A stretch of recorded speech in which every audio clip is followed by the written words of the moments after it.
Bienvenidos a Permiso para Clave, un podcast donde conoceremos a la persona que hay debajo del uniforme, su micro o su pluma. Permiso para Clave, vivencias, anécdotas y sucesos de aquellos que dedican su vida al mundo de la seguridad. Hola a todos y bienvenidos a una nueva entrega de Permiso para Clave. Hoy volvemos a echar la mirada al pasado y vamos a hablar de aquel puñado de hombres que defendieron la marca España allende de nuestras fronteras en el gran conflicto del siglo XX que fue la Segunda Guerra Mundial, con permiso obviamente de la Primera, y para ello, obviamente, apartando cuestiones o carices políticos, ideologías, etcétera, etcétera, aquí sabemos que nos gusta hablar de lo nuestro, en este caso, las fuerzas y cuerpos de seguridad del Estado, policías locales, autonómicas, etcétera, etcétera. Y rebuscando, fuimos directamente a la fuente, pedimos ayuda para ver quién podía hablarnos de la División 250, en este caso, de la Guardia Civil dentro de la División 250. Y allá que nos recomendaron a don Carlos Caballero Jurado, al cual tenemos esta noche con nosotros y al cual presentamos y le damos la bienvenida y las gracias por estar aquí. Don Carlos, muchísimas gracias. Un placer tenerte aquí en Permiso para Clave para hablarnos de este tema tan desconocido para muchos. Pues el placer y además el honor es mío porque hayáis considerado que puedo seros de utilidad. Si me vas a permitir, es una pequeña aportación. Antes de meternos en faena, mira, uno de los temas que llevó a alistarse a muchísimos soldados, a muchísimos voluntarios, fue que tenían una vocación, digámoslo así, castrense, marcial, ¿no? De alguna manera.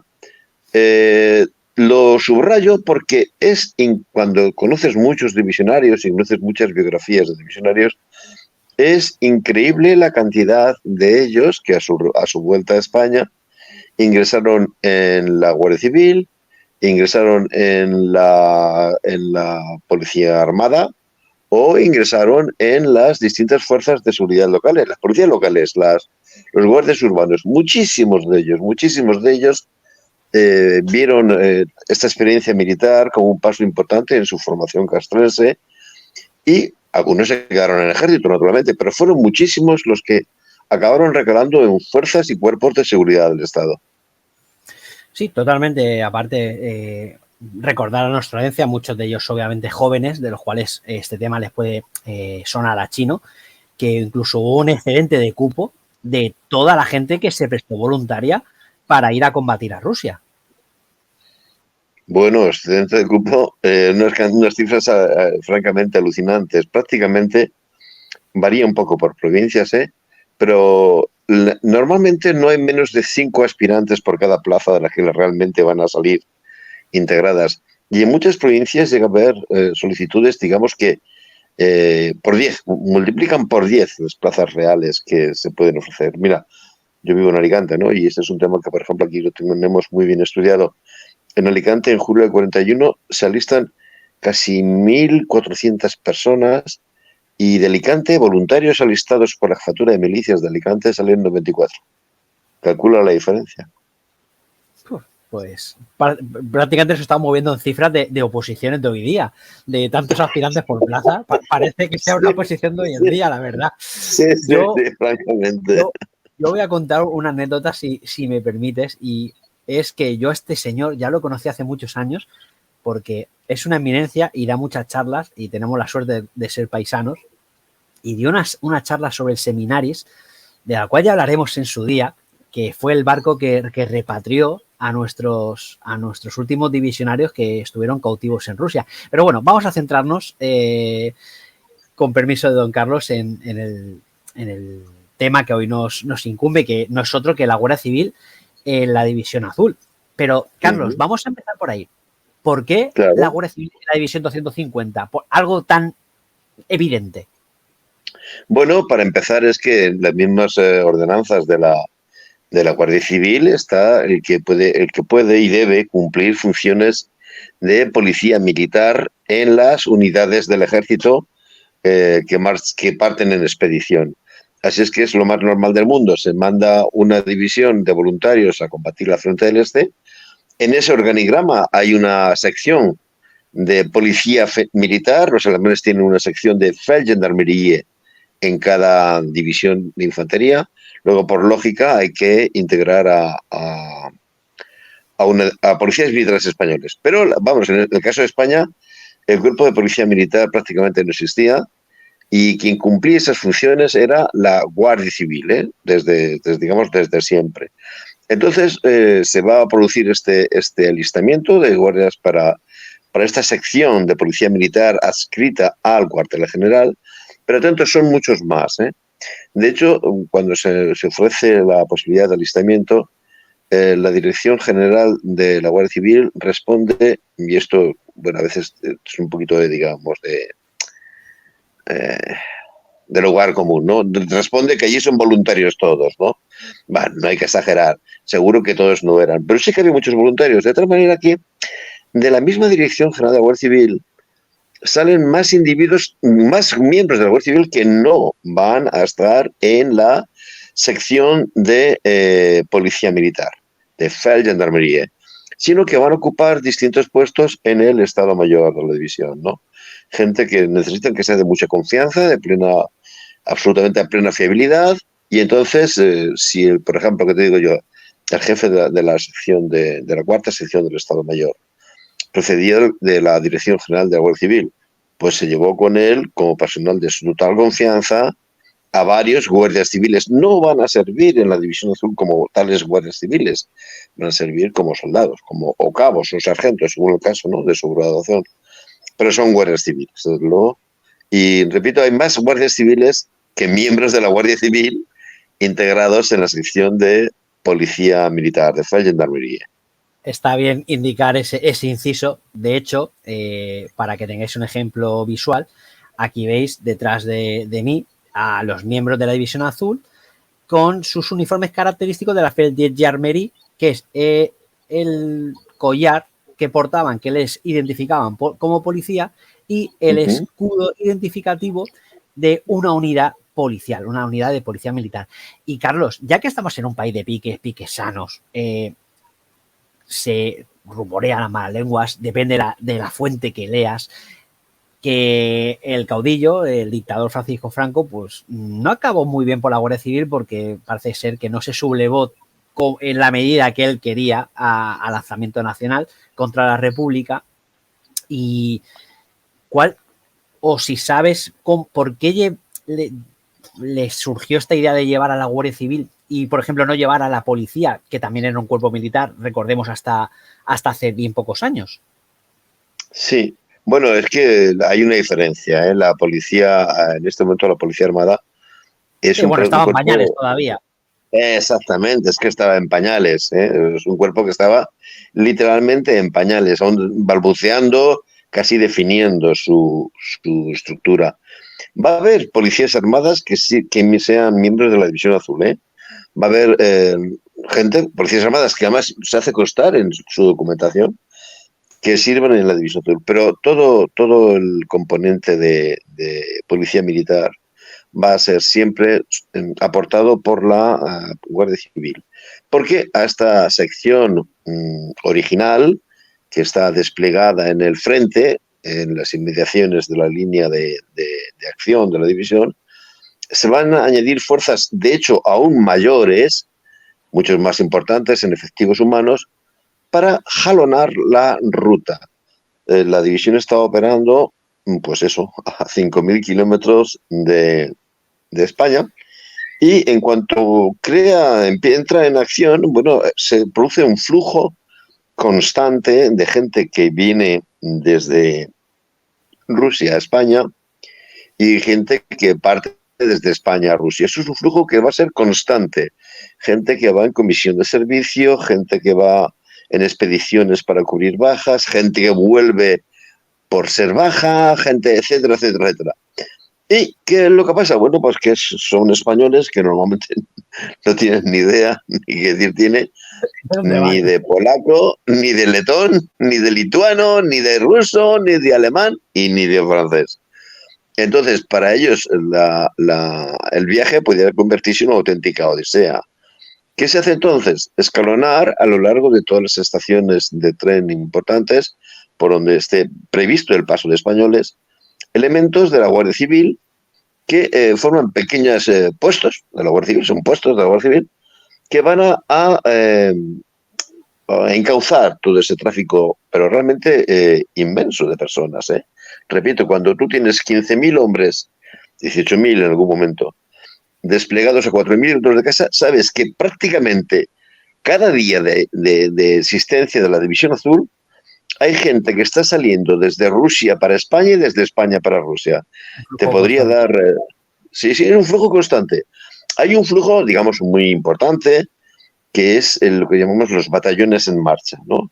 Son los batallones que conducen a refuerzos o relevos, batallones completos, o los llamados batallones de repatriación, ¿de acuerdo? Bueno, esto va con su propio encuadramiento, sus oficiales, etcétera, etcétera. Vale, esto es, digamos, lo más normal, porque de controlar. Pero claro, es que después hay 200 soldados que cada mes que vienen a España de permiso y salen en grupos de 3, de 4. Al frente de ellos viene un cabo. Después hay grupos de 15 soldados que salen de España porque son especialistas que hacen falta para cubrir ciertos puestos, etcétera, etcétera. Es un flujo constante. Te digo, no te puedes ni imaginar la cantidad de gente que estaba viajando constantemente entre España y Rusia y a la inversa. Eso es un reto logístico enorme. Es un reto logístico. Para la época. Sí. Estamos hablando del teatro de operaciones europeo, claro, que con los años fue, obviamente ya no era un paseo para los alemanes, que fue poniéndose la cosa más tensa y sufriendo emboscadas, bombardeos, etcétera, etcétera. Lo que viene siendo el devenir de un conflicto mundial. Efectivamente. Bueno, afortunadamente, en el caso de la División Azul, a su retaguardia en Rusia no es una de las regiones que tuvieran más problemas de guerrilla. Hay otras zonas del frente del este que sí que tienen mucho problema de este tipo. Y una vez que se entraba ya en los países bálticos, ahí prácticamente el movimiento guerrillero no existía. Eso es así. Luego no estaba, digamos, ese grave problema de seguridad. Pero sí que había un gravísimo problema de encauzar gente. A este problema, digamos, puramente lógico, ¿no?, de mover tanta gente, se añadía el que los españoles muy pronto descubrieron una singularidad del sistema logístico alemán, ¿no? Los alemanes pagaban decenalmente a los soldados, ¿no? Pero atento, si tú estabas lejos de tu unidad, no estabas en tu unidad, daba lo mismo, te dirigías a la primera unidad que estuviera ahí, te ibas al pagador y decías, mire, yo estoy de tal sitio, estoy en tránsito y no he cobrado. Y el tío te pagaba, ¿no? Y después decía, vale, dame los datos de tu unidad que yo le hago el cargo a tu unidad. Bueno, tú imagínate, no nos engañemos, somos un país con ciertas dosis de picaresca. Entonces empiezan a haber gente que dice, la leche, pero si esto es fantástico. Yo me presento en la estación de Riga, en oficial jefe de la estación. Le digo, mire, soy en español y estoy en tránsito y no he cobrado hoy. Y el oficial pone a su pagador y te paga tan ricamente. Toman los datos y dicen, ya lo giramos a tu unidad. Y el tío dice, estupendo, pues después se va a otro sitio. Claro, esto hubiera dado lugar a un cierto desparrame de efectivos, de no ser porque ahí estaba la Guardia Civil en cada estación de, chaval, ¿tú dónde vas? Hubo casos, Hubo, por cierto, más casos más de leyenda que de realidad. Se ha contado hasta el aburrimiento que hubo unos voluntarios que se hicieron con una moto o con un camión, se varía según los casos. Y dicen que recorrieron con este camión, haciéndose los locos, pues me daba, hasta Atenas. El caso es totalmente increíble. Absolutamente increíble, porque... Madre mía. Sí. No, mira, es que si estos señores hubieran dicho, la leyenda esta, afirmara que iban por las estaciones de tren, de vagón en vagón, habría motivos para creérselo. Pero los alemanes, así como eran muy curiosos, te pagaban de allí donde estuvieras, los alemanes, antes de darte un litro de gasolina, querían saber el carnet de identidad de tu madre, de tu padre y de tu abuelo. Entonces, no te preocupes que no ibas a llegar, no a Atenas, no ibas a llegar ni a 20 kilómetros, porque menudo control había del tema de combustible, ¿sabes? Eso es totalmente falso. Lo que te decía que daba lugar a un cierto grado de picaresca, ¿no? Se cortó de raíz con la presencia de la Guardia Civil. Estaba contando que esta picaresca existía, ¿no? Se cortó, la gente conseguía, yo qué sé, salir de una estación, a lo mejor, perdón, hacerse un poco el loco en una estación, hacer que perdía un tren o cosas así, pero eso de despistarse y aparecer en sitios recónditos, pues no, porque para eso estaba esta línea de puestos muy eficaz. ¿Qué ocurría? Hombre, sí que ocurría algún casillo, y además lo cuentan con bastante divertidos algunos guripas, los que venían en pequeños grupos, ¿no? Por ejemplo, te cuentan lo siguiente, ¿no? Uno de los objetivos más atractivos, ni que decir tiene, era parar en París.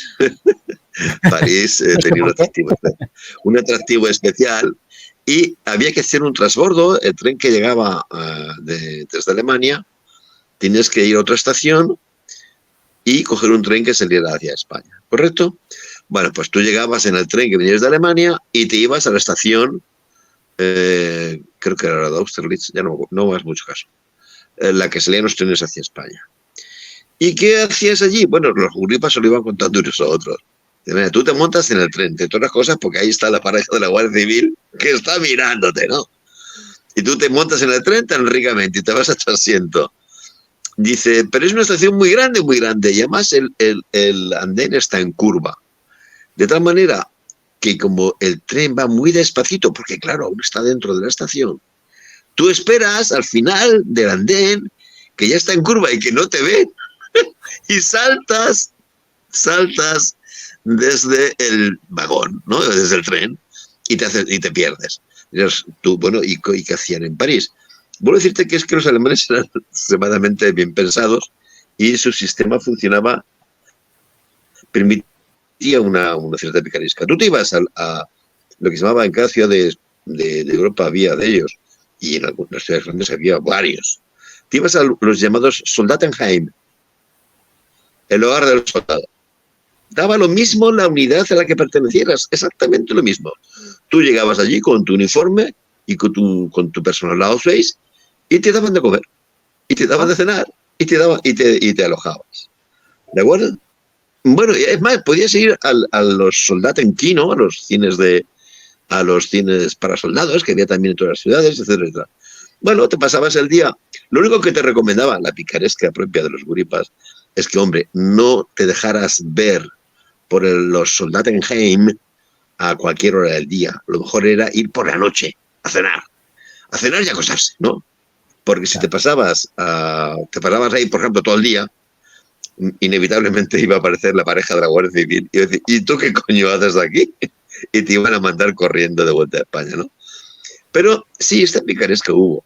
Y los grupos que iban con poca gente, que iban, pues eso, 10 y un sargento, 15 y un alférez, 3 y un cabo, pues tendían a hacer este tipo de historias. Y ya te digo, sobre todo eran las paradas en París, que era la ciudad que les volvía loco. O en Riga. Riga era otra ciudad que a los españoles les fascinaba, ¿eh? Decían los divisionarios que, bueno, las alemanas, pues bien, las rusas algunas bien, otras mal, pero estaban convencidos de que no había en el mundo mujeres más guapas que las letonas. Entonces, siempre que se podían perder un poquitín por Riga, se perdían. Lo que pasa es que el destacamento de la Guardia Civil en Riga era bastante eficaz, ¿eh? Y los encauzaba enseguida, ¿no? Así que, ya te digo, no era, tú dices, bueno, fíjate que bien, porque total, estos tíos están aquí desplegados en unos, atentos, que el despliegue empezaba en la misma estación de Hendaya, ¿eh? En Hendaya ya había un destacamento que era justamente el que llevaba el control de todo el mundo que entraba y todo el mundo que salía, y lo notaba rigurosamente. Dirás, ¿y por qué tanto interés? Muy sencillo, era el paso de la frontera el que se computaba como tiempo de servicio. Tú estabas en campaña a partir de que cruzabas la frontera y dejabas de estar en campaña a partir del momento en que cruzabas esa frontera en dirección de España, ¿no? Entonces era muy importante computar eso. Muy bien, entonces estos partes se mandaban regularmente no, cada mes, a Madrid, naturalmente, Y vuelvo a decirte, pues estaban escalonadas en otras estaciones, París, y después las estaciones que enlazaban a Alemania con Francia, por ejemplo la de Frankfurt, Berlín. Había un depósito de la División Azul en el sur, así que había también destacamentos en Hof, etcétera, etcétera. Y después ya en Prusia Oriental, la frontera de Prusia Oriental con los países bálticos, etcétera, etcétera. Todo eso era el sector, lo que se llamaba el sector de retaguardia. La cabecera de este sector de retaguardia estaba establecida en Berlín, ¿no? Y es curioso porque este servicio lo prestaban guardias civiles cuando en Alemania este servicio, que es lo que se llamaba el Heeresstreifendienst, servicio de patrulla del ejército, que tenía esa función exactamente, vigilar un poco a los soldados que estaban por ahí moviéndose. No lo prestaban policías militares, sino soldados normales y corrientes, ¿no? A los cuales por H por B se destacaba con esta finalidad. En cambio, este servicio de patrulla, en el caso de la División Azul, eran guardias civiles, repito, mucho más profesionales. De hecho, se les escapaban muy poquitos. Que alguno se hiciera loco y se pasara 3 días en Berlín o en París, eso no es nada para lo que podía haber ocurrido, de que esa gente, no por nada, no por malicia, no por nada, sino porque, caramba, hoy los niños que terminan la secundaria obligatoria se van de viaje a Euro Disney, ¿no? O sea, esto ya es una... Pero en aquella época, decir, es que he estado en París, he estado en Berlín, he estado en Viena. Era como si hubieras dado la vuelta al mundo y hubieras estado en la cara oculta de la luna. Sí, el mundo no está tan globalizado como está claro. hoy día, obviamente. Pues ya estoy viendo la caja de anécdotas y de curiosidades que tiene nuestro invitado, que nos está dejando con la boca abierta. Hay alguna anécdota graciosa, porque siempre hay algún tipo pintoresco. Lo que pasa es que a veces se recrea uno de nuestros tipos pintorescos y da la impresión de que todo el mundo era así. No. Los guripas eran muy formalitos y iban a lo que iban. Ahora, que haya algún tío cachondo que se enamora de una letona y dice, yo no me vuelvo al frente, ni harto de vino, yo me quedo aquí. Y dice, ¿tú qué sabes hacer? Yo soy barbero en mi pueblo. Pues no te preocupes. Ponemos una barbería. Y el tío se queda tan ricamente en una barbería en Riga. Bueno, lo cogen a las 3 semanas, ¿entiendes? No es tan... Esto ocurría incluso en el frente, ¿eh? Hay algunos casos también curiosos. Voy a decirte que no quiero que la gente piense que esto era una generalidad. Son casos muy, muy, muy aislados, pero que ocurren. Había voluntarios pues que se enamoraban perdidamente de una chica rusa, pero así, hasta las cachas. Y mientras estaban en Rusia, pues no pasaba nada. Cuando estaban libres de servicio, se iban desde su puesto de destino a la casa de la chica y allí a tontear, ¿no? Lo malo era cuando les decían, oye, te toca el relevo, te vuelves a España. Hubo casos de gente que, digámoslo así, entre comillas, desertó de la unidad de repatriación porque quería quedarse en Rusia con su novieta rusa, ¿no? Y claro, los de la Guardia Civil, ahora ya estoy hablando de los que estaban destinados al frente, hacían sus indagaciones. Este tío, ¿por qué no se ha presentado? Vamos a ver. Y en cuanto preguntabas en la compañía, ¿quién sabe de este hombre? Sí, este tiene una novia en Tiutitsi. Ah, pues ahí se presentaban ellos. A ver, chavalote, que te vuelve papaya, venga. Eso era, digamos, la parte más amable de sus tareas. Está claro, y con su fama, que dejaron su impronta en el este de Europa, con su buen hacer, tanto en el ejército alemán como con los territorios por donde pasaron, que dieron muestras de su gran humanismo. Un detalle también curioso, ya que creo que te gustan las anécdotas. Vilna, así como Riga le encantaba a los españoles, Vilna no les gustaba nada. En Vilna la resistencia local, compuesta por a veces rusos, a veces polacos, a veces judíos, era bastante activa. Y con cierta frecuencia se producían actos de violencia contra las tropas de ocupación alemanas, asesinato de oficiales, etcétera, etcétera. Pero los españoles enseguida detectaron que en cuanto la gente veía el escudo de la División Azul, a ellos no les hacían nada. Moraleja, ¿qué es lo que hacían los policías militares españoles en Vilna? Siempre iban por el centro de la calle, nunca iban por la acera. ¿Para qué? Para que se viera perfectamente el escudo español. Dice, en cuanto se ve el escudo, nosotros ya no nos hacen nada. Entonces, si vas por la acera y vas por el lado que se tapa, digamos, que no se ve el escudo, igual te tira alguien una maceta desde una ventana, ¿no? Así que iban siempre por el centro de la calle, te lo cuentan ellos, dice, siempre iban por el centro de la calle, porque así todo el mundo sabía que éramos y a nosotros no nos ocurría nada, ¿no? Y efectivamente tenían un comportamiento con las poblaciones que es el que, lógico, el normal, el que ha caracterizado siempre a los soldados españoles, y eso ayuda muchísimo. Y así debe de ser, como buenos caballeros españoles que son, bueno, que eran y que son nuestros militares hoy día. Carlos, estamos hablando de la Guardia Civil, su labor de investigación, como incluso haciendo pesquisas de policía judicial de la época, pero ¿en qué número de efectivos podemos llegar a contabilizar la sección de la Policía Militar de la División Azul? La que está en el frente, es decir, la sección de policía militar, por decirlo con la terminología alemana, la Feldgendarmerietrupp, 250, el destacamento de policía militar 250, 36 efectivos, 35 efectivos. Se reforzó después, un poquito después, porque hubo que crear, ya no eran estrictamente policía militar, pero hubo que crear unidades de cierta vigilancia. Me explico. Los coches. Los alemanes estaban locos porque no tenían ni un litro de gasolina, ¿no? Y en cambio el soldado en el frente, pues dice, ¿qué coño? Yo tengo aquí el coche este y me voy para allá y voy a ver al teniente este que es amigo mío. O se dieron casos realmente chocantes, ¿no?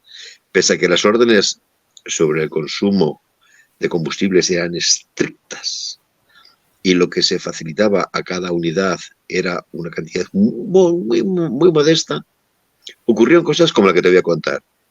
Quizá los oyentes, si tienen experiencia militar en nuestras Fuerzas Armadas, saben que pocas cosas son más importantes que el Día de la Patrona. El Día de la Patrona de Infantería, el Día de la Patrona de Artillería, hay que tirar la casa por la ventana. Bueno, los suministros alemanes no daban para muchas alegrías. De tal manera que lo que hacían algunas unidades es ahorrar en gasolina, y para el Día de la Patrona de Infantería cogían un camión, lo mandaban a Riga y compra todo lo que puedas para el Día de la Patrona. Bueno, la que se liaba cuando se detectaba que había ocurrido eso, pero efectivamente ocurría. Entonces, ¿qué es lo que se creó? Se llamaba Compañía de Vigilancia de Carreteras. No estaba compuesta más que por parte de los elementos de la Guardia Civil y el resto eran soldados de las unidades que literalmente estaban en cada cruce, papel, hoja de ruta, ¿tú dónde vas? Entonces, porque los soldados y los oficiales incluso tendían a hacer de su capa un sayo y dice, bueno, yo voy a coger el camioncito o el cochecito y tal. También ocurría, y esto es otro aspecto, la División Azul era hipomóvil y la verdad es que muy pocos soldados tenían formación en el trato con caballos. Muchos de ellos no tenían ni la más remota idea de lo que se llama atalajar a los caballos para que tiren de los carros o de las piezas, ¿no? Y no sabían tratarlos, ni más ni menos. Entonces, muchas veces se les daba un trato brutal, porque no pensabas que era darle palos al caballo para que se moviera. Y lo que pasaba es que el caballo no hacía tracción porque no estaba bien atalajado. Así que se creó también esta compañía de vigilancia de ganado para, lo mismo, en cada cruce, ¿dónde vas? Pero chaval, ¿cómo vas con un carro que tiene tirado por un caballo cuando aquí hacen falta un tronco de 2 caballos para mover esto, etcétera, etcétera, etcétera, etcétera? Para imponer la disciplina de tráfico tanto con los medios hipomóviles como con los vehículos de motor. Esta fue otra de las funciones en la cual la Guardia Civil se implicó, digámoslo así. Claro, si a ti te detiene en este control un soldadito normal y tú eres, por ejemplo, de su mismo regimiento, dices, chaval, vete a la mierda, no me vaciles. Sí, básicamente. Pero si junto al soldadito que te dice, para, que no llevas bien el carro, está un número de la Guardia Civil, tú te callas y haces rigurosamente lo que te dicen que hagas, ¿no? Entonces, la Guardia Civil era el núcleo de estas unidades de patrulla, ¿no? De vigilancia de carreteras y de vigilancia de ganado. Son otras de las funciones realmente importantes que cumple la división. No, Perdón, la Guardia Civil, porque sí. Hablar de que fue incluso el germen de lo que hoy en día conocemos como la agrupación de tráfico de la Guardia Civil. Hombre, no lo sé ya si tanto. A ver, hablando de las distancias, obviamente. Pero sí que su función era, entre otras cosas, controlar el tráfico. Y después las funciones lógicas de la policía militar en cualquier ejército, ¿no? Como tú dices, hacer las indagaciones de tipo policía judicial. En algún caso hubo que dar alguna batida contra los partisanos, etcétera, etcétera, etcétera. Son las funciones típicas de la policía militar. Sí, más estando en conflicto, obviamente. Claro, en un conflicto atento muy singular, porque muchas veces no caemos en la cuenta de cómo fue el conflicto en la Unión Soviética, ¿no? No es casualidad, claro.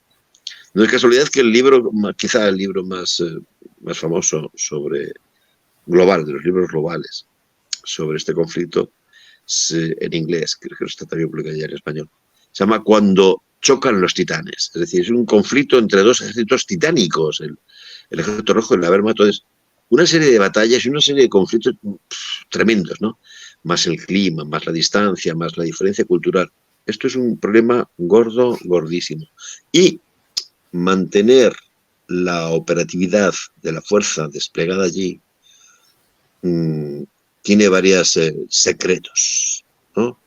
Uno de ellos, pues mira, si te pones a estudiar las bajas de la División Azul, te das cuenta de que en términos humanos, cada mes se perdían los efectivos equivalentes a 1 o 2 batallones de infantería, que causaban baja.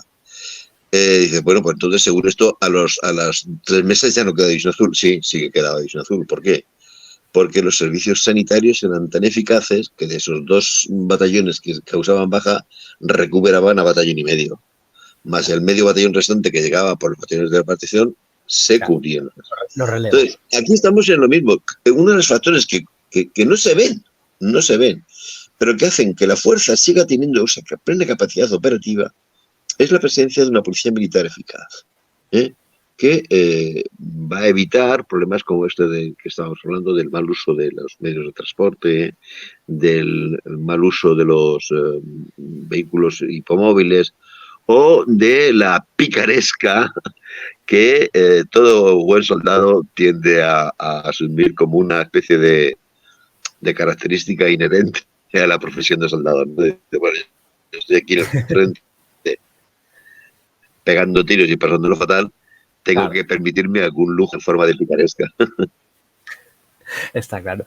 Y Carlos, si te parece, yo te quiero preguntar por los tan admirados hoy en día, los elegantes uniformes alemanes que vemos que los divisionarios les obligaron a llevar, el ejército alemán como al ser una división encuadrada dentro del GER, de la Wehrmacht, les obligaron a vestir el uniforme alemán que estamos viendo, pero de todos es sabido o conocido que los falangistas lo modificaron para portar un elemento característico suyo, tan suyo como era la camisa, la cual llevaban por debajo y sobresalían los picos.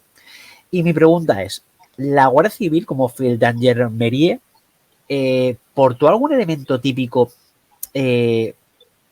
traído de su uniforme de la Guardia Civil o fueron regios y se acataron a la norma e iban como la Guardia Civil es la Guardia Civil. Mira, los españoles posiblemente debieron causarle la mayor cantidad de los disgustos a los responsables de uniformidad alemanes, que hubo en toda Pobre su historia, Furtis. porque cada uno se ponía un poco lo que le daba la gana. Me refiero a que si los falangistas sacaban el cuello de su camisa azul eh, y se ponían por todas partes el emblema del yugo y las flechas o el emblema del Seu, que es un cisne con ajedrezado blanco y azul, Muy bonito, por o, cierto. sí, o otros símbolos también. Los militares, digamos, profesionales, les daba lo mismo. También se ponían todo tipo de emblemas, más o menos oficiales en España, o a veces no. ¿Mm?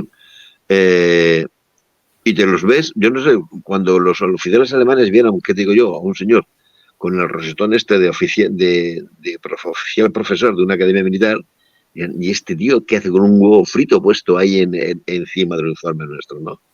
Los oficiales españoles, sí, sí, sí, la gente, los emblemas de la Legión florecían por todas partes a su bola. No he visto, igual me equivoco, pero yo no he visto ni un solo caso de un gendarme, de un miembro de la policía militar, que no vaya estrictamente uniformado. ¿Eh? Eso no, para mí No, la no, verdad que sí. no, no. Yo he visto fotos y fotos y la verdad que van hechos todos unos pinceles. Ya sea con el Sí, casco, con el típico casco alemán, el sí, sí. M41, el M42 o con el gorro cuartelero.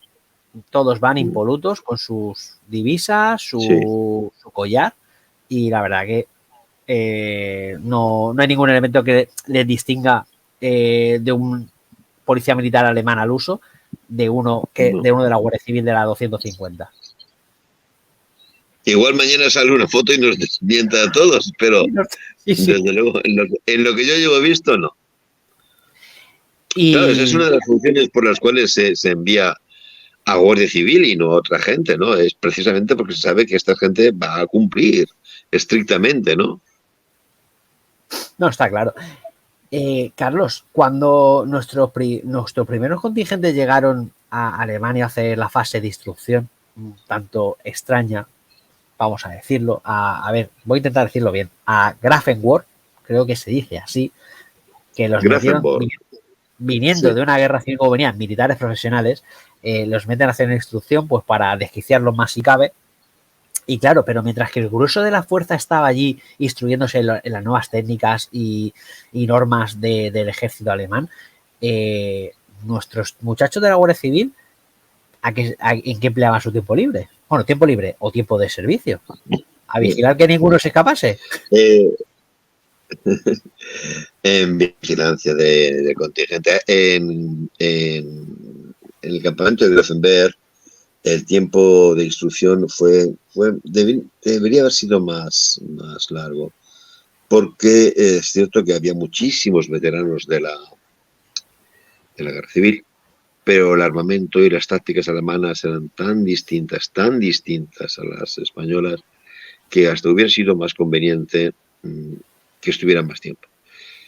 Los de la Guardia Civil no tienen ese problema, porque en este caso no había diferencias entre lo que se esperaba de ellos y lo que estaban acostumbrados a hacer. Y lo que tuvieron el problema es que efectivamente esto estaba rodeado, estaba en un paraje un poquito aislado. Pero en cuanto tú te llegabas a Grafenberg, ya tenías posibilidad de coger un tren, etcétera, etcétera. Entonces, menudearon las escapadas, sobre todo a Nuremberg. El mayor número de escapadas que se detectó eran guripas que se escapaban y se iban a pasar 1 o 2 días a Nuremberg, pues que efectivamente es una ciudad preciosa, una ciudad medieval, y ya no era el pueblecito este de Grafenberg, que sobre todo era una pequeña aldea, por así decirlo, ¿no? Entonces, tuvieron bastante faena para evitar que los jovencísimos voluntarios hicieran un poquitín de su capa un sallo y salieran a ver mundo. Está claro, No creo que como buenos jóvenes. que se aburrieron mucho. No creo. Aparte hay imágenes bastante divertidas de divisionarios en un partido de fútbol, con las poblaciones locales. La verdad que sí, se busca un poco en los archivos históricos y militares y de foros, de divisionarios, etcétera, etcétera. Encuentras fotos muy, muy curiosas de cómo empleaban el tiempo libre, esto siempre con su uniforme, ojo, nuestros soldados por el centro y el este de Europa.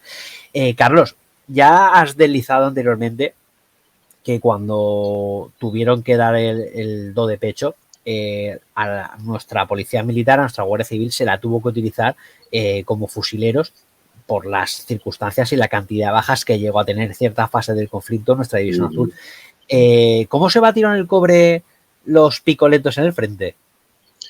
Pues hombre, por lo que sabemos de la descripción de sus operaciones, estupendamente. Mira, te decía antes que en el cuartel general una parte, digamos, significativa del personal de tropa asignado a funciones, vamos a llamarlas burocráticas, del cuartel general pertenecía a la Guardia Civil. Repito, nadie los computa como guardias civiles porque en ese momento no estaban en esa función, pero eran guardias civiles. Bueno, hay un momento en que de realmente apuro en el marco de las operaciones de la cabeza de puente, en el cual no hay nada ya que puedas sacar de ninguna unidad de combate, y hay que enviar una compañía de refuerzo a la zona de Chevelevo. Y entonces se manda a una compañía a la cual se le da el nombre de compañía Waterman, porque era el nombre de unas famosísimas plumas estilográficas de la época y también de máquinas de escribir de la época que equipaban el cuartel general, ¿no? Entonces, bueno, pues van allí y se parten el pecho. No son muchos días, pero desde luego se parten el pecho como cualquier otro, ¿no? El número de acciones de combate en los cuales intervienen, francamente, es reducido. No nos engañemos, es que no mandas a guardias civiles a combatir al frente. Es un tipo de fuerza muy especial. Es como dijeras, voy a enviar a los médicos a pegar tiros. Puede que llegue un momento tremendo en el cual tengas que echar manos de los médicos del hospital de campaña, pero utilizar a los médicos del hospital de campaña para una emergencia de infantería es un disparate. Es un personal especializado que tiene una función específica y un valor propio difícilmente sustituible. Luego, no son muchas acciones. La mayor parte de las acciones tienen que ver combatidas contra los partisanos, pero en todas las que sabemos que intervienen, pues se comportan como tal, exactamente como se esperaba de ellos, es decir, de manera valiente y eficaz. Como no podía ser de otra manera. Se sabe por la numerosa documentación que existe al respecto que la Guardia Civil, los miembros de la Guardia Civil conservaron su armamento ligero, digamos, sus pistolas, a la hora de partir desde España hacia Alemania.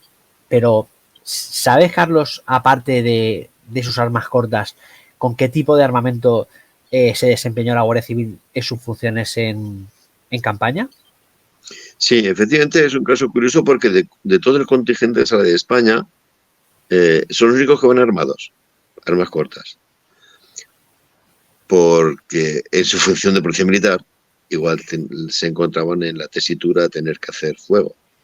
Pero una vez en campaña, y a partir de que salen de Alemania, su equipamiento es el equipamiento estándar de la Wehrmacht, es decir, fundamentalmente, en su caso, pistolas y subfusiles, o pistolas ametralladoras, como queramos llamarlas, que es el equipamiento propio, característico de estas fuerzas. Y, Carlos, ya antes has comentado que la Guardia Civil fue desplegada a lo largo de numerosos kilómetros en cada cruce de carreteras, a lo largo del frente, para controlar pues todas estas funciones que tú has dicho anteriormente.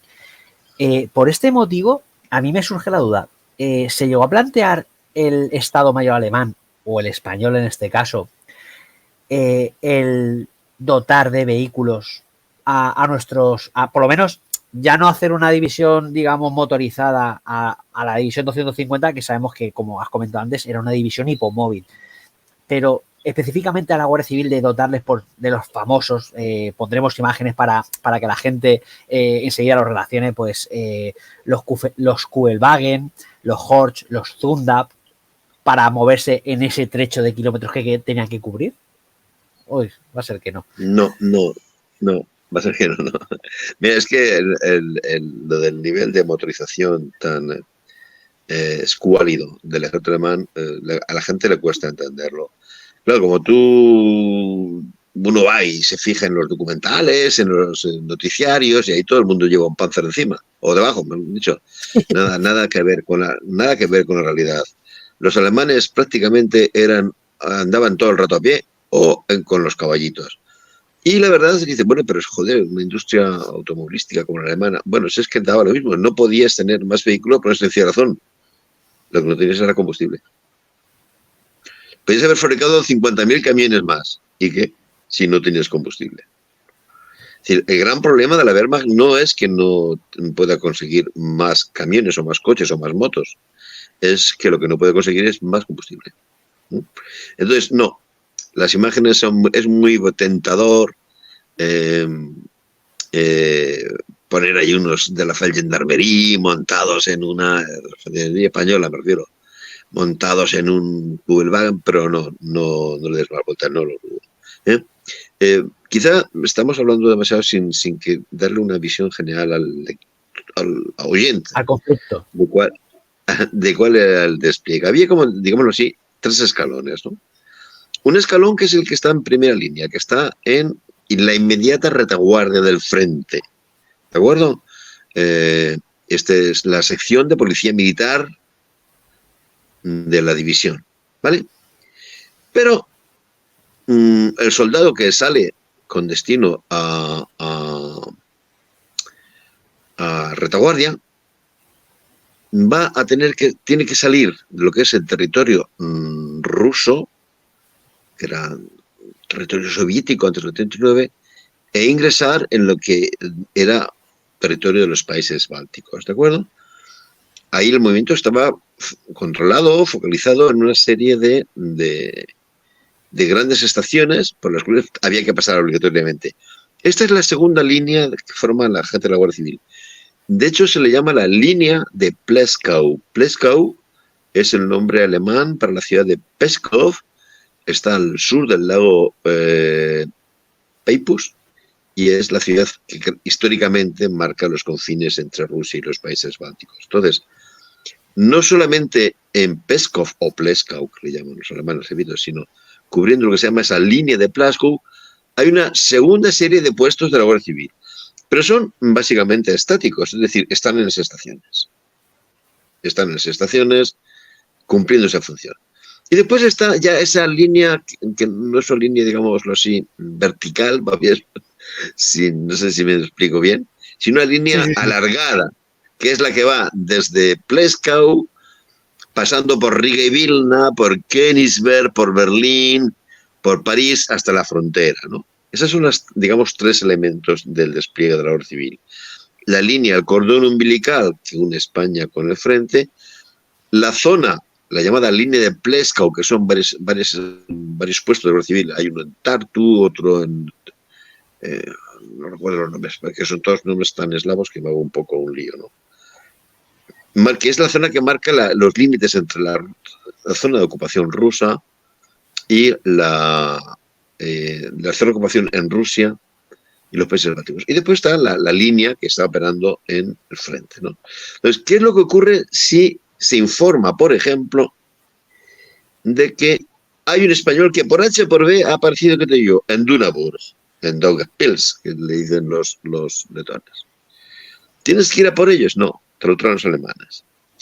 Es muy importante que el oyente sepa que antes de llegar a Alemania, la división, se ha firmado un acuerdo muy bien negociado y muy bien definido sobre los temas de derecho militar. ¿De acuerdo?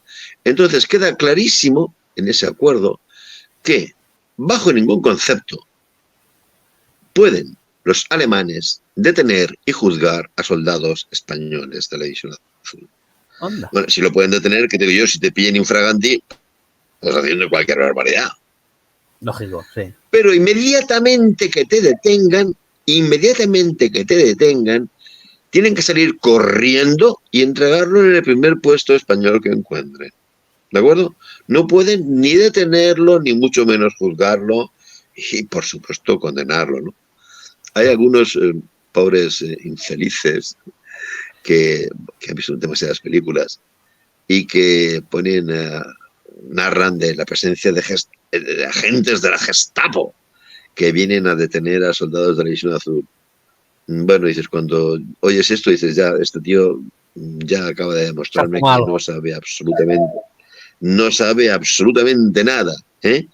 Hubo casos, repito, sí que hubo casos, en los cuales un chaval se escapaba del tren y decía, yo me voy a ver Varsovia, no me jodas, que esto debe ser precioso. Y lo trincaban los alemanes, porque en Varsovia no había destacamento de la Guardia Civil. ¿Qué tenían que hacer inmediatamente? Al destacamento más próximo. Al destacamento español más próximo. Con lo cual, no tenían los guardias civiles españoles, no tenían medios motorizados para ir recorriendo la ancha y llana Europa Oriental en búsqueda de nuestros compatriotas un poquito calaveras, sino que los alemanes, inmediatamente que detectaban un caso, lo entregaban a la unidad española más próxima. Normalmente un puesto de la Guardia Civil de esos que estoy hablando. Y estamos hablando de unos poquitos cientos de miles de kilómetros, pero bueno, no pasa nada. Sí. Eso se puede hacer a pie perfectamente. Bueno, sí. bromas aparte, y para ir poniendo el broche de oro a esta charla, pues queremos comentar, pues aquí estamos también dándole un toque de romanticismo a nuestros divisionarios, que como ha dicho Carlos, ¿no? El típico guardia civil de la División Azul, en su Kubelwagen, no, hombre, ni se dio, pero bueno, es el romanticismo, el halo del romanticismo con el que los ojos del siglo XXI quieren ver a nuestros compatriotas en ese conflicto de la Segunda Guerra Mundial. Y claro, pues ya pasados tantos años de la finalización del conflicto, Carlos sabe perfectamente, igual que yo, que tiene muchísima más experiencia, que se ha escrito mucho sobre este conflicto, medias verdades, medias mentiras, mucha fantasía, sobre todo mucha fantasía. Y claro, me prohibió decir un nombre el cual no voy a decir y me voy a sacar otro de la chistera. Claro, tenemos periódicos de ABC de la época que comentan que obviamente en el repliegue de la División Azul hacia España, cuando se decide retirar a todos los números españoles que estaban combatiendo, por el devenir de la guerra, decisiones acertadas, desacertadas del dictador Franco, pero bueno, decide retirar a todos los españolitos del frente, por lo que se está volviendo ya de que Alemania iba a estar caput, y se comenta a veces que se quedaron ciertos reductos, pues se ve que vigilando esa repatriación de todos los relevos divisionarios, desde la División Azul hasta la Legión Azul.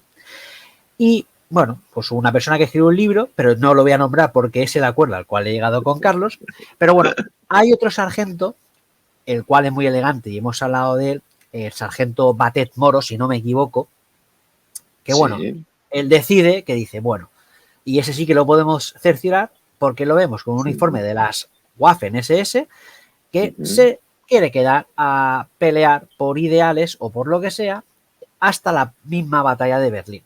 Bueno, mi pregunta es, Carlos, para finalizar nuestra charla, esos últimos números de la Guardia Civil que estaban controlando ese repliegue, ¿tuvieron como orden, porque ya sabíamos que se les declaraba desertores y porque obviamente no puedes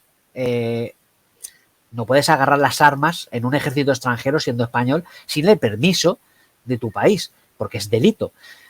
Mi pregunta es, ¿la Guardia Civil se dedicó a buscar a todos esos elementos desertores que se pasaron a las Waffen-SS? Bueno, unos dicen que a la Charlemagne, otros dicen que a la Nordland, a la Viking, pero bueno, al fin y al cabo, a pelear hasta los últimos días del Reich de los 1000 años. Bueno, te explico. como tú has dicho, primero está la División Azul, que llega un momento en que se da la orden de que se disuelva y vuelva a España, se crea una fugaz Legión Azul, que de nuevo también recibe la orden de replegar a España. No acaba con eso la presencia de soldados españoles, oficiales españoles en suelo alemán. No acaba con ello la presencia de españoles, porque una unidad militar de ese tamaño no puedes disolverla sin dejar miles de flecos pendientes. Entonces va a quedar durante bastante tiempo creo que son 4 o 5 meses, sí, por lo menos 4 meses, la llamada Comisión Liquidadora, que tiene sede en Königsberg, y que anda loca, la pobrecita Comisión Liquidadora. Bueno, pues es, aquí tenemos un almacén de esto, aquí tenemos no sé cuánto, de aquí se nos debe tal, pim, pam, pero anda loca también por el tema de buscando gente a la cual se le ha perdido la pista. Sobre todo porque la retirada de la Legión Azul en la operación de ofensiva rusa de enero del 44 había sido muy caótica y se sabía de que había aproximadamente, se calculaban, unos 20 españoles que en algún momento habían sido, bueno, pues evacuados por destacamentos sanitarios alemanes y después no se sabía dónde estaban. Se intuía que estaban en hospitales alemanes, ¿no? Y bueno, pues fundamentalmente la Guardia Civil tenía esa función. Vamos a tratar de localizar a toda esta gente que está aquí, que intuimos que está aquí, pero que no hemos conseguido contactar con ella, ¿no? Bueno, pues algunos los contactan y otros no. ¿Qué es lo que ocurre con esta gente que está desperdigada, sobre todo gente que está desperdigada en hospitales? ¿Tú y cómo no hacen para...? Bueno, es que estamos hablando de gente que muchos de ellos han perdido el conocimiento, ¿eh? O sea, que no saben ni quiénes son. No saben ni quiénes son. Han llegado sin papeles, lo único que ellos llevan un uniforme con el escudo español y, por supuesto, los destacamentos sanitarios alemanes los tratan como un soldado más y los meten en un vagón y acaba el pobre hombre que digo yo. Hay casos, acaban en Budapest, en un hospital, ¿no? Y los están cuidando, pero ni nadie allí sabe español, ni él sabe alemán, ni muchas veces, por las heridas que tiene, ni siquiera puede hablar, etcétera, etcétera. Bueno, la comisión liquidadora se quedó encargada de asuntos de este tipo, asuntos económicos, todos estos flecos, ¿verdad?, que genera la existencia de una unidad tan importante. Y también de tratar de localizar a unos 20 y tantos que se sabía que debían estar en hospitales, de otros casi 10 o 12 que se les había perdido totalmente la pista. ¿De acuerdo?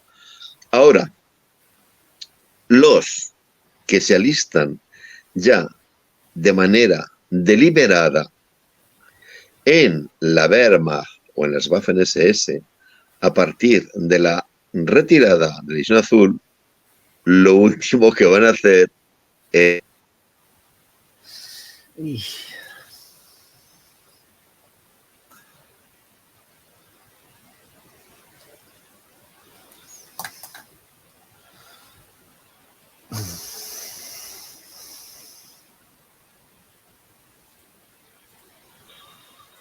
Ay, Dios mío, esto está siendo un fracaso.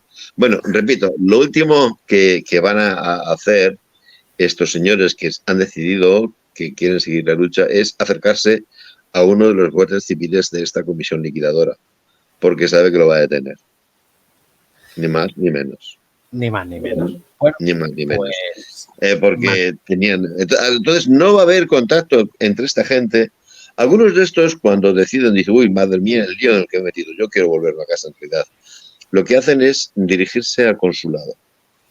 Y en el consulado o a la embajada española, curiosamente, a partir del repliegue de la Legión Azul, al que ven aparecer con el uniforme alemán, le dan con la puerta en las narices. Dices, tú tienes que estar ya en España. ¿Qué es lo que estás haciendo aquí? Estás metiendo en un lío al gobierno español y no vamos a tolerarlo. Con lo cual, repito, los pocos elementos, creo que quedan, no me hagas caso, pero no superan a los 10, los guardias civiles que quedan integrados en esta comisión liquidadora. Su función es buscar a estos que se han quedado atrás sin quererse quedar atrás, ¿no? Algunos lo encuentran y lo consiguen mandar para España, pero desde luego no tienen relación ninguna con estos individuos de los que quieren seguir luchando, ¿no? Y por eso los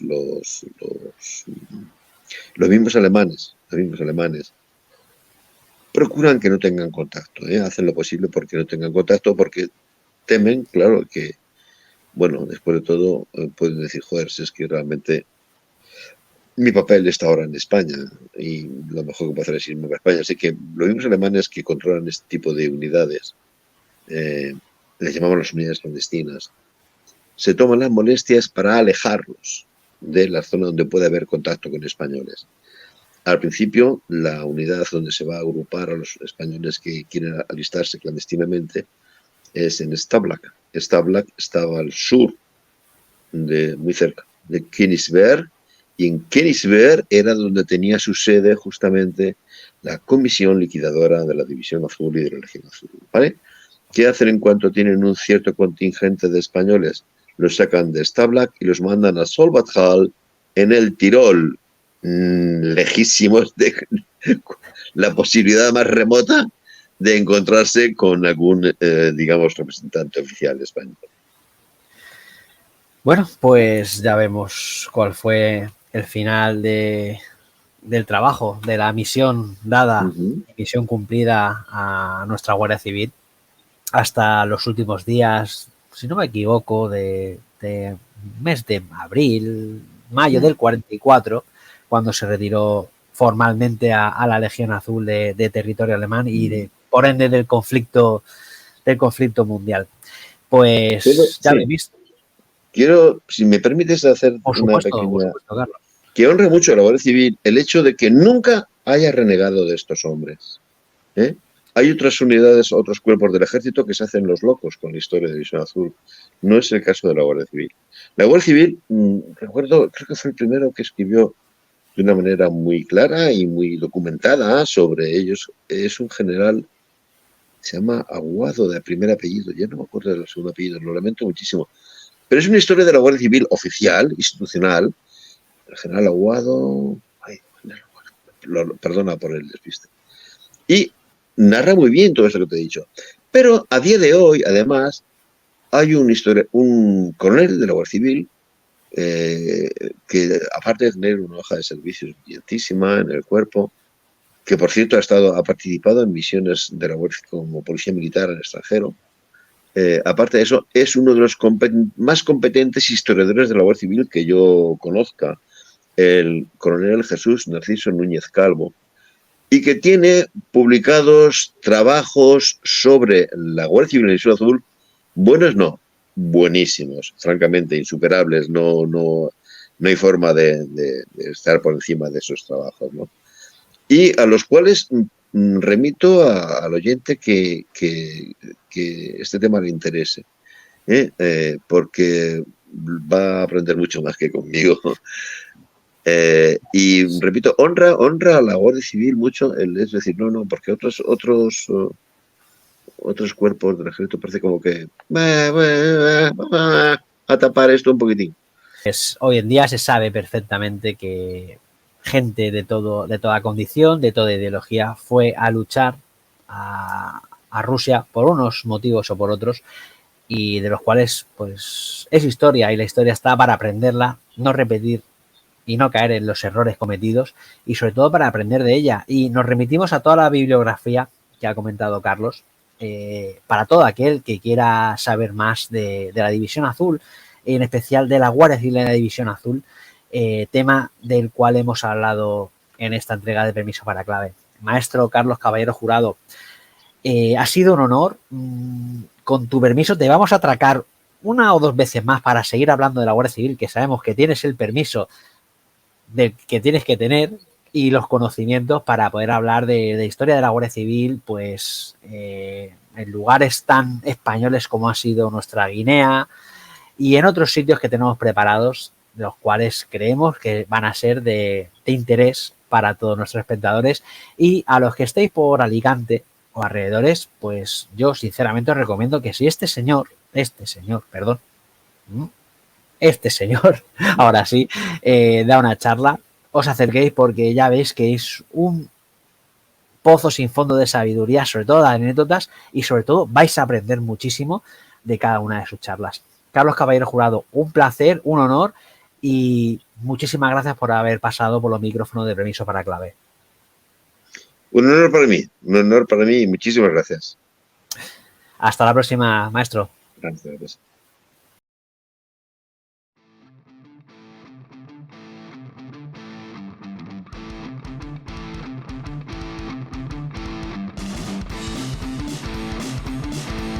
Y hasta aquí una nueva entrega de Permiso para Clave. Puedes encontrarnos en formato podcast en iVoox, Spotify y Google Podcast. Síguenos para estar al tanto de nuestras novedades en Twitter en @permisoclave y en Facebook y en Instagram en Permiso para Clave. Si quieres participar y comentar más activamente, la comunidad de Telegram de Permiso para Clave es tu sitio, así que ya sabes, únete. Y recuerda, el próximo viernes volvemos con más contenido de estreno en nuestro canal de YouTube, así que ya sabéis, darle a like y suscribirse que nos ayudáis un montón, y en Twitch para directos intersemanales. Y como siempre decimos, buen servicio a todos y cuidado ahí fuera.